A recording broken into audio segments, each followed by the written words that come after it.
नमस्कार, news room live देख रहे हैं आप। मैं हूं शुभे मिश्रा, आपके साथ बुलेटिन की शुरुआत इस वक्त की बड़ी खबर के साथ करेंगे। नॉर्मलाइजेशन से जुड़ी हुई एक और बड़ी खबर सामने आ रही है। राजधानी पटना से ये बड़ी खबर है, जहां फिर से 250 लोगों के खिलाफ केस दर्ज कर दिया गया है। आपको बता दें कि प्रदर्शन से जुड़ा हुआ ये पूरा मामला है। सचिवालय थाने में केस दर्ज किया गया। खान सर की रिहाई की पोस्ट वायरल करने वाले अकाउंट पर भी केस दर्ज किया गया है। सचिवालय थाने में अलग से केस दर्ज हुआ। मामले की तहकीकात में पुलिस जुटी हुई है। सचिवालय डीएसपी अनु कुमारी ने इस बाबत पुष्टि भी कर दी है। इस वक्त की बड़ी खबर राजधानी पटना से आपको बता रहे हैं। नॉर्मलाइजेशन को लेकर धरना प्रदर्शन से जुड़ा हुआ ये पूरा मामला, यही वो पोस्ट है और यही वो धरना प्रदर्शन की तस्वीरें हैं, जिसके आधार पर पुलिस ने ये कार्रवाई करते हुए केस दर्ज कर ली है। एक बार फिर से सचिवालय थाना में केस दर्ज हुआ है। कुल मिलाकर 250 लोगों के खिलाफ नामजद एफआईआर दर्ज की गई है। और इसके साथ साथ खान सर के पोस्ट को भी आप देख पा रहे होंगे, जो उनके ऑफिशियल ट्विटर हैंडल से पोस्ट किया गया था। इस पोस्ट को लेकर भी कार्रवाई की गई, जिसमें पुलिस की छवि को धूमिल करने के आरोप उन पर लगे हैं। इस पूरे मामले को लेकर फिलहाल पुलिस आगे जांच पड़ताल कर रही है। यूपीएससी द्वारा 70वीं संयुक्त प्रतियोगिता परीक्षा में नॉर्मलाइजेशन का मामला जो सामने आया था, उसको लेकर शुक्रवार को छात्रों ने राजधानी पटना में बिहार लोक सेवा आयोग के सामने आयोग का घेराव किया था। सड़क पर हंगामा और उपद्रव हुआ था। और इसके बाद पटना में सचिवालय थाने में 2 तरह के एफआईआर लॉन्च करवाए गए हैं। और इसमें पहला जो एफआईआर लॉन्च करवाया गया है, उसमें कुछ लोगों को नेम्ड एक्यूज बनाया गया है, जबकि 250 अज्ञात लोगों के खिलाफ केस दर्ज किया गया है। जो छात्र नेता दिलीप है, उसको गिरफ्तार कर जेल भेजा गया है। इसके अलावा 250 अज्ञात लोगों के खिलाफ केस दर्ज किया गया है और पुलिस उनको आइडेंटिफाई करने में जुटी हुई है। इसके अलावा एक और एफआईआर लॉन्च किया गया है खान सर के official Twitter handle Khan global studies के खिलाफ। चूँकि उस पोस्ट ये जो ट्विटर हैंडल है, इसमें खान सर की रिहाई की बात कही गई थी, जबकि खान सर को गिरफ्तार नहीं किया गया था। उसके बावजूद चूँकि पटना के एसएसपी ने साफ तौर पर यह कह दिया था कि खान सर को न तो हिरासत में लिया गया है, न गिरफ्तार किया गया है। तो ऐसे में उनकी रिहाई की बात कहाँ से सामने आती है? तो इसको लेकर भी चूंकि ये भ्रामक और भड़काऊ पोस्ट किया गया था, तो इसको लेकर एक अलग से एफआईआर इसी थाने में दर्ज किया गया है। पटना में सचिवालय थाने की जो डीएसपी हैं डॉक्टर अनु कुमारी, उन्होंने न्यूज़ 18 से बातचीत करते हुए जो एफआईआर दर्ज किया है, इसकी पुष्टि की है। अब पटना पुलिस 2 एफआईआर पर काम कर रही है और इस पूरे मामले का अनुसंधान जो है वो फिलहाल चल रहा है। जो 250 जो अननेम्ड एक्यूज्ड हैं, उनको आइडेंटिफाई किया जा रहा है। चूँकि सीसीटीवी फुटेज भी सामने आया है और पुलिस ने पूरे घटनाक्रम की रिकॉर्डिंग करवाई थी। तो पुलिस के पास जो रिकॉर्डिंग है, उसमें उस फेस को आइडेंटिफाई किया जा रहा है और फिर इनके खिलाफ कार्रवाई की जाएगी। खान सर के ग्लोबल स्टडीज़ को लेकर भी उनसे पूछताछ हो सकती है कि आखिरकार उनके ट्विटर हैंडल को कौन हैंडल कर रहा था, हैंडलर कौन है। तमाम जो चीज़ें हैं उसकी छानबीन में अब पटना पुलिस जुट गई है और देखना होगा आने वाले दिनों में पटना पुलिस इस पूरे मामले को लेकर किस तरह की कार्रवाई करती है। संजय कुमार, न्यूज़ 18 पटना। और इसी संदर्भ में बीपीएससी 70वीं के अभ्यर्थी अब कार्यालय पहुंच चुके हैं। बीपीएससी दफ्तर पहुंचकर चेयरमैन से मुलाकात करना चाहते हैं ये सभी अभ्यर्थी, और इसी सिलसिले में आज वो बीपीएससी कार्यालय पहुंच चुके हैं।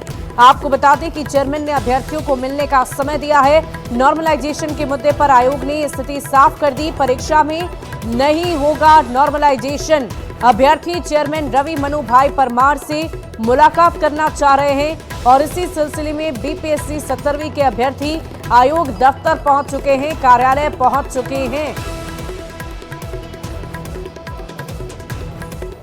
इस पूरी खबर की अधिक जानकारी के साथ न्यूज़ 18 संवाददाता रजनीश कुमार फोन लाइन पर हैं। रजनीश, क्या कुछ जानकारी है इस पूरे मामले को लेकर? अभ्यर्थी अब वहां पहुंच तो चुके हैं, लेकिन उनके लिए मुलाकात का समय क्या तय किया गया है? देखिए, बीपीएससी चेयरमैन से लगातार अभ्यर्थी जो है मुलाकात करना चाह रहे थे और आज समय मिल गया है। लगभग 10 से 12 अभ्यर्थी जो हैं, जो 70वीं बीपीएससी में शामिल होने वाले हैं, वो चेयरमैन से समय लिए हैं और अभी पहुंचे हैं आयोग कार्यालय। कुछ ही देर में उनसे मुलाकात होगी चेयरमैन से। हालांकि नॉर्मलाइजेशन को लेकर बीपीएससी ने साफ कह दिया है कि नॉर्मलाइजेशन नहीं होगा। और अब जो अभ्यर्थी हैं, जो सर्वर में परेशानी की वजह से कई हजार अभ्यर्थी जो हैं छूट गए थे, उस मांग को लेकर, इसके साथ साथ जो मल्टीपल सेट है, इसको लेकर चेयरमैन से सामने सामने जो है समझना चाहते हैं कि पूरा पैटर्न क्या होगा। हालांकि विज्ञापन में तमाम चीजें जो है जो दी गई थी, चेयरमैन का कहना है कि वही फॉलो किया जाएगा, लेकिन अभ्यर्थी फिजिकली इसीलिए भी पहुंचे हैं कि चेयरमैन से मुलाकात के बाद वो संतुष्ट होंगे। तो निश्चित रूप से अभ्यर्थियों के मुलाकात के बाद जो है न्यूज़ 18 फिर से जानकारी देगा कि क्या मुलाकात हुई और क्या बात हुई। जी वाकई रजनीश, इंतजार करना होगा कि मुलाकात में क्या बातचीत निकलकर सामने आती है। बहुत बहुत शुक्रिया, इस पूरी खबर पर नजर बनाए रखें। और अगली खबर राजधानी पटना के दानापुर इलाके से है। दानापुर से ये बड़ी खबर आ रही है, जहां नेपाली नागरिकों को गिरफ्तार किया गया है। आपको बता दें कि नेपाली नागरिकों की गिरफ्तारी हुई है, साथ ही साथ कुछ अहम दस्तावेज भी बरामद हुए हैं। कई फर्जी दस्तावेजों को बरामद किया गया है। सभी लोगों पर जासूसी का शक है। फर्जीवाड़े के गिरोह का खुलासा हुआ। नौकरी का झांसा देकर सभी को लाया गया था। नौकरी के नाम पर पैसे ऐंठने का खेल चल रहा था। फतुआ में ये संस्थान चल रहा था। नेपाली लोगों को ट्रेनिंग दे रहे थे। नेटवर्क का संचालक गंगेश्वर सिंह फरार चल रहा। 3 महीने से संस्थान ये चलाया जा रहा था। जांच में पता चला है कि इस गोरख धंधे में नेपाल आर्मी और नेपाल पुलिस के सेवानिवृत्त कर्मचारी भी शामिल हो सकते हैं।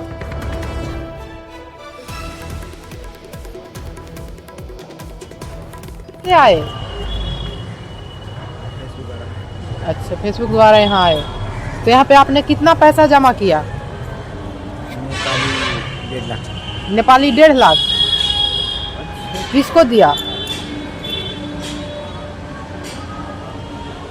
अकाउंट में? आपके पास मोबाइल में है स्कैनर? क्यूआर कोड है आपके पास, उसी से आपने इसमें पैसा डाला।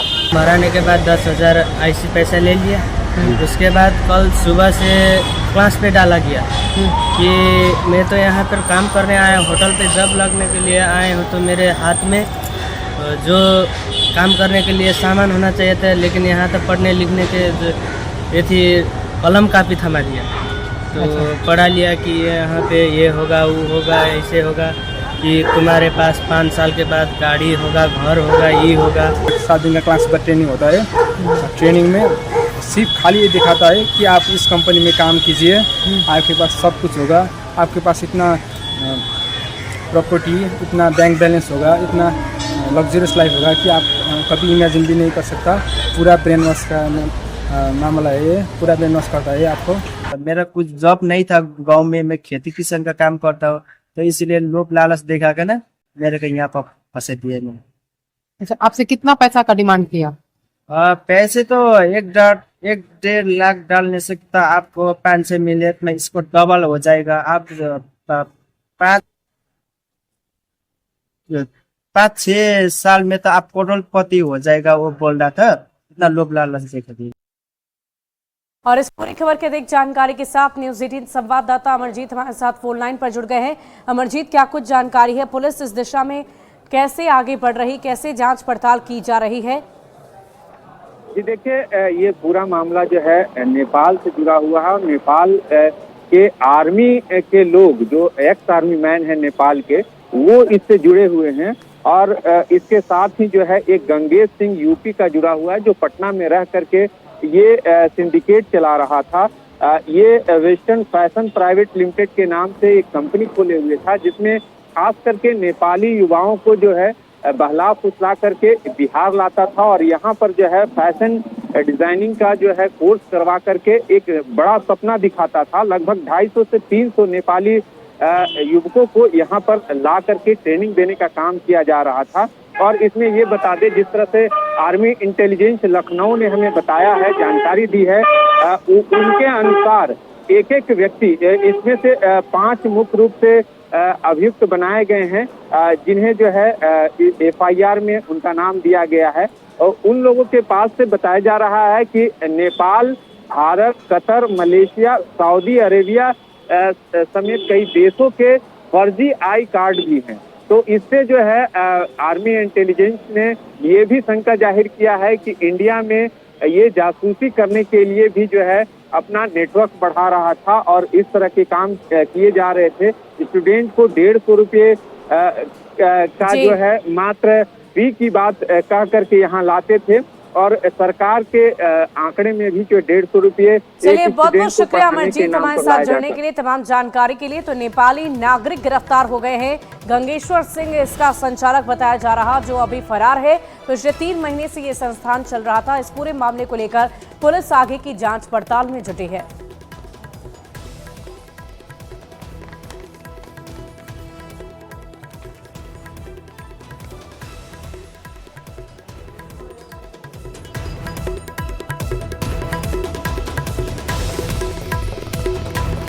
और अगली खबर आपको किशनगंज से बताएंगे, जहां पर मुखिया के ऊपर केस दर्ज कर दिया गया है। आपको बता दें कि ये केस मुखिया के ऊपर दर्ज किया गया है। इस पूरे मामले के संदर्भ में जांच पड़ताल चल रही है। मुखिया मोहम्मद जैद पर केस दर्ज हुआ है। मुखिया पर 1 दिसंबर 2024 को केस दर्ज किया गया था, लेकिन तब से ही मुखिया फरार चल रहे हैं। इस पूरे मामले पर आरजेडी विधायक से जब सवाल पूछे गए तो उनके भी बोल कुछ बिगड़े ही नजर आए। विधायक ने हंसते हुए कहा, महिला अधिकारी कभी दुपट्टा नहीं पहनती, उस दिन शायद पहन ली होंगी। आपको बता दें कि अवैध खनन की गाड़ी को जबरन छुड़ाने और महिला अंचलाधिकारी से अभद्र भाषा का प्रयोग और गलत व्यवहार करने को लेकर मुखिया पर केस दर्ज किया गया। मामले को लेकर जिले में चर्चा का विषय बना हुआ है। थी तो प्रयास के लिए गए कि चले बालू उठा लिया, थोड़ा वो कर लिया, तो आप इसको छोड़ दीजिए। ये लोग इसी प्रयास के लिए गए थे। अब उसके इसमें एक्शन में आकर के उन्होंने गलत कदम उठाए। दुपट्टा खींचने वाला आरोप थोड़ा सा बरात पड़ा लग रहा है। में लिया जाएगा, उस पर भी कोई ना कोई कार्रवाई होगी। सर, दुपट्टा खींचने वाला आरोप थोड़ा बरात पड़ा लग रहा है। देखिए, पहली बात तो ये कि वो मैडम दुपट्टा ओढ़ती ही नहीं है, और उस दिन पता नहीं कैसे जानबूझकर दुपट्टा लेकर के आई या क्या। और अगली खबर राजधानी पटना से आ रही है। पटना से बड़ी खबर आपको बता रहे हैं, जहां तेज रफ्तार का कहर देखने को मिला है। तेज रफ्तार कार ने 5 से 6 लोगों को कुचल डाला। सड़क दुर्घटना की दर्दनाक तस्वीर सामने आई, जहां बेकाबू कार ने 6 लोगों को कुचल डाला है। सीसीटीवी का फुटेज सामने आया। शास्त्री नगर थाना इलाके की घटना बताई जा रही। आपको बता दें कि पटना के शास्त्री नगर थाना इलाके में नंदगांव मेन रोड में तेज रफ्तार कार ने 6 लोगों को कुचल दिया। सीसीटीवी फुटेज में पूरी घटना कैद हो गई है। आप खुद देख सकते हैं कैसे एक तेज रफ्तार कार आई और उसने रास्ते में चल रहे 6 लोगों को कुचल डाला। घटना 5 दिसंबर की रात करीब 9 बजे की बताई जा रही है। तस्वीरें हम आपको सड़क दुर्घटना की दिखा रहे हैं। तेज रफ्तार कार ने एक नहीं बल्कि 6 लोगों को कुचला है। हादसे का सीसीटीवी फुटेज भी सामने आ गया है। शास्त्री नगर इलाके की यह घटना है, जहां गुस्साए लोगों ने हादसे के बाद जमकर हंगामा किया है। तस्वीरें एक बार फिर से आपको लाल घेरे में नजर आ रही होगी। ये कार बेकाबू हो गई और कैसे वहां पर खड़े 6 लोगों को उसने कुचल डाला, उसकी तस्दीक ये तस्वीर कर रही है। एक्सक्लूसिव तस्वीरें आपको दिखा रहे हैं। हालांकि इस पूरी घटना के बाद गुस्साए लोगों ने जमकर हंगामा भी किया है।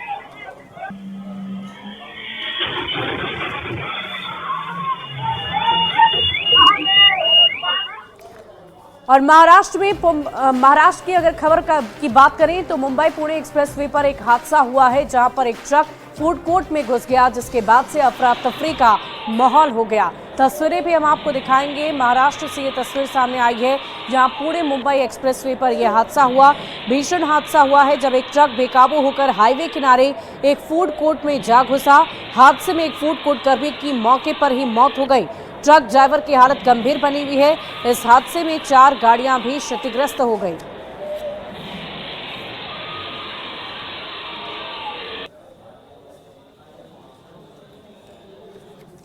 और अगली खबर आपको मसौड़ी से बताएंगे, जहां पर एक युवक की हाथ बांधकर मारपीट की तस्वीर सामने आई है। तस्वीरें भी हम आपको दिखाएंगे। दानापुर के मसौड़ी से ये खबर सामने आ रही है, जहां एक युवक के साथ मारपीट की गई है। दानापुर से ये बड़ी खबर, जहां हाथ पैर बांधकर बेरहमी से उसे पीटा गया, उसके बाद गोली मारकर उसकी हत्या कर दी गई। हत्या के बाद शव को बधार में फेंका गया, जिस कारण इलाके में दहशत का माहौल हो गया। स्थानीय लोगों ने सुबह धनरुआ थाने को सूचना दी, जिसके बाद से पुलिस मामले की तहकीकात में जुटी है। मसौड़ी के डीएसपी कन्हैया सिंह दलबल के साथ घटनास्थल पर पहुंचे। बीर बाजार से पूर्व तरफ खेतों में एक डेड बॉडी पड़ा हुआ है, तो इस संबंध में सत्यापन किया गया थाना द्वारा, और मैं भी आकर खुद इसको देखा। तो ये करीब एक 25 वर्ष का लड़का है, जिसका पीछे हाथ बांधकर और गोली मारकर हत्या किया गया है। और आसपास के लोग भी आकर देख रहे हैं, लेकिन कोई पहचान नहीं कर पा रहा है।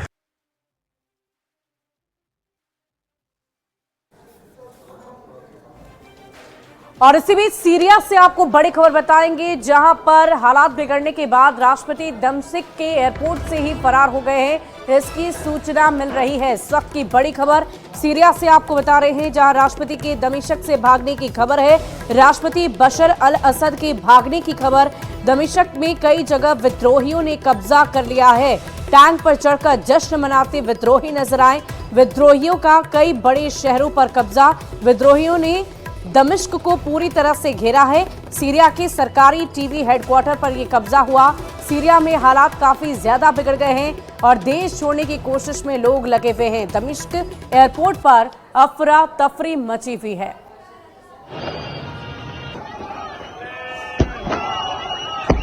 तो राष्ट्रपति के दमिश्क से भागने की खबर है। तस्वीरें हम आपको दिखा रहे हैं। राष्ट्रपति बशर अल असद के भागने की खबर सामने आई है। तस्वीरें देखिए, दमिश्क में कई जगह विद्रोहियों ने कब्जा कर लिया है और जिसके अंतर्गत टैंक पर चढ़कर जश्न मनाते विद्रोही नजर आ रहे हैं। विद्रोहियों का कई बड़े शहरों पर कब्जा। विद्रोहियों ने दमिश्क को पूरी तरह से घेर लिया है। सीरिया के सरकारी टीवी हेडक्वार्टर पर भी कब्जा कर लिया गया है। 3 तस्वीरें अलग अलग आपकी टीवी स्क्रीन पर है। दमिश्क की ये तस्वीरें हम आपको दिखा रहे हैं, जहां दमिश्क के राष्ट्रपति भले ही फरार हो गए हों, हालात को देखते हुए भागने की उनकी खबर हो, लेकिन जो उनके विद्रोही है वो वहां पर जश्न मनाते हुए नजर आ रहे हैं। तस्वीरें आपकी टीवी स्क्रीन पर है। और देखिए, सीरिया में बिगड़े हालात के बाद देश छोड़ने की कोशिश में लोग भी लगे हुए हैं। दमिश्क एयरपोर्ट पर अफरा तफरी का माहौल हो गया है और उसकी तस्वीरें भी हम आपको दिखा रहे हैं। दमिश्क की ये तस्वीरें हैं, जहां पर न सिर्फ राष्ट्रपति बल्कि वहां के बाशिंदे, वहां के लोग भी वहां से भागने की कोशिश में हैं और इसीलिए वहां पर अफरा तफरी का माहौल नजर आ रहा है। एयरपोर्ट की तस्वीरें आपकी टीवी स्क्रीन पर है। देश को छोड़ने की कोशिश में कई लोग हैं और इसी कोशिश में एयरपोर्ट पर अफरा तफरी का माहौल नजर आ रहा है।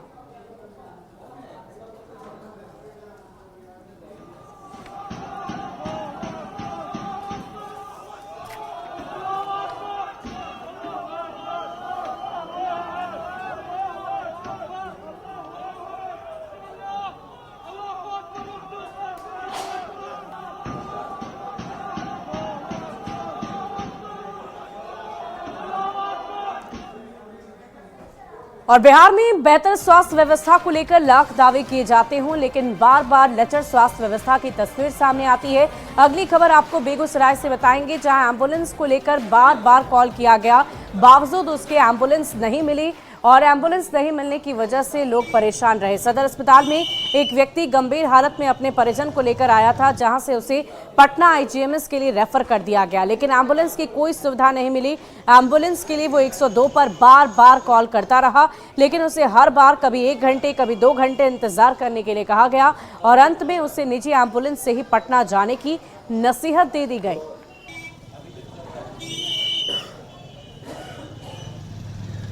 कोई बता रहे आपको आधे घंटे रुकना पड़ेगा, कोई बता रहे कि 2 घंटे रुकना पड़ेगा। ये बताए पेशेंट का इतना हालत खराब है। किसको कॉल कर रहे हैं? 102 पर। 102 पर क्या बोल रहा है? वो बता रहे हैं कि आधे घंटे रुकना पड़ेगा, कोई कह रहे 1 घंटे रुकना पड़ेगा, कोई 2 घंटे। अभी लास्ट में कॉल करने के बाद बता रहे कि अभी कोई संभावना नहीं है, आप दूसरे से जाइए। शिकायत सुनने को मिली है और मैंने इसके जांच के आदेश दिए हैं और ऐसी बात है तो सदर अस्पताल से हमने मांगा है कि आप इसके विरुद्ध शिकायत लिखिए और राज्य सरकार को इसकी सूचना दे दी जाएगी, जो जांच करके हम लोग इसकी सूचना सरकार को दे देंगे, क्योंकि इससे सरकार की छवि खराब होती है। आम जनता, जो गरीब जनता है, उसको काफ़ी परेशानी का सामना करना पड़ता है।